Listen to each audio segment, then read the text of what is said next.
2025 September 14, 15 തീയതികളിൽ കൊല്ലത്ത് വെച്ച് നടന്ന സ്വതന്ത്ര തൊഴിലാളി എസ്.ക്യുവിൻ്റെ 2 ദിവസത്തെ ക്യാമ്പിനെക്കുറിച്ചുള്ള ഒരു എളിയ പ്രവർത്തകൻ്റെ വിലയിരുത്തലാണിത്. കേരളത്തിലെ തെക്ക് ഭാഗത്തുള്ള ജില്ലയാണ് കൊല്ലം. ആംഗലേയ ഭാഷയിൽ മുമ്പ് കൊയിലോൺ എന്ന് വിളിച്ചു വന്നിരുന്നെങ്കിലും സർക്കാർ ഉത്തരവ് പ്രകാരം ഇപ്പോൾ ആംഗലേയത്തിലും കൊല്ലം എന്നു തന്നെയാണ് വിളിക്കുന്നത്. കൊല്ലത്തിൻ്റെ മായികതയിലും മനോഹാരിതയിലും ഭക്ഷണത്തിലും മറ്റും ഭ്രമിച്ച് തൻ്റെ കുടുംബം പോലും മറന്നവിടെ തന്നെ താമസമാക്കും എന്നതിൽ നിന്നാണ് കൊല്ലം കണ്ടവന് ഇല്ലം വേണ്ട എന്ന ചൊല്ലുണ്ടായത്. കൊല്ലത്ത് പോയാൽ സ്വന്തം നാട്ടിൽ പോയ അനുഭവമാണ് വരിക.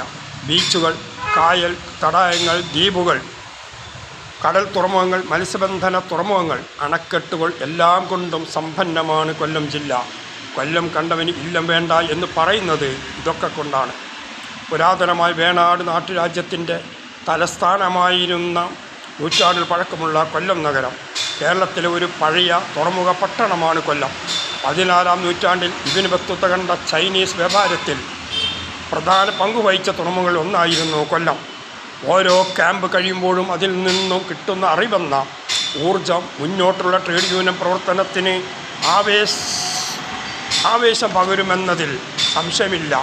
2 ദിവസത്തെ ട്രേഡ് യൂണിയൻ ക്യാമ്പിൽ നിന്നും എന്ത് ലഭിച്ചു എന്ന് ഒരു സംഘടനാ പ്രവർത്തകൻ ചോദിച്ചാൽ യഥാർത്ഥ ട്രേഡ് യൂണിയൻ പ്രവർത്തകനായി മാറാൻ കഴിഞ്ഞു എന്ന് അർത്ഥശങ്കക്കിടമില്ലാതെ എല്ലാവർക്കും പറയാൻ കഴിയുമോ എന്ന് സ്വയം ആത്മപരിശോധന നടത്താൻ എല്ലാവരും തയ്യാറായാൽ അതിൽ നിന്നും കിട്ടുന്ന ഉത്തരം യെസ് എന്നാണെങ്കിൽ ക്യാമ്പ് ഒരു A+ വിജയം തന്നെയാണ്.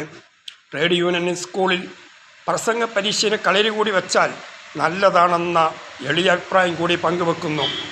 സദസ്സിൻ്റെയും സ്റ്റേജിലെ നേതാക്കന്മാരുടെയും പ്രാധാന്യം കണക്കിലെടുത്ത് സ്വാഗതം പറയാനും നന്ദി പറയാനുമുള്ള ഒരു പരിശീലനമെന്ന എന്നെപ്പോലെയുള്ളവർക്ക് കിട്ടുന്നത് ഗുണം ചെയ്യുമല്ലോ. ക്യാമ്പിലെ പോരായ്മകൾ എണ്ണിപ്പറയുന്നത് ഭൂഷണമല്ല.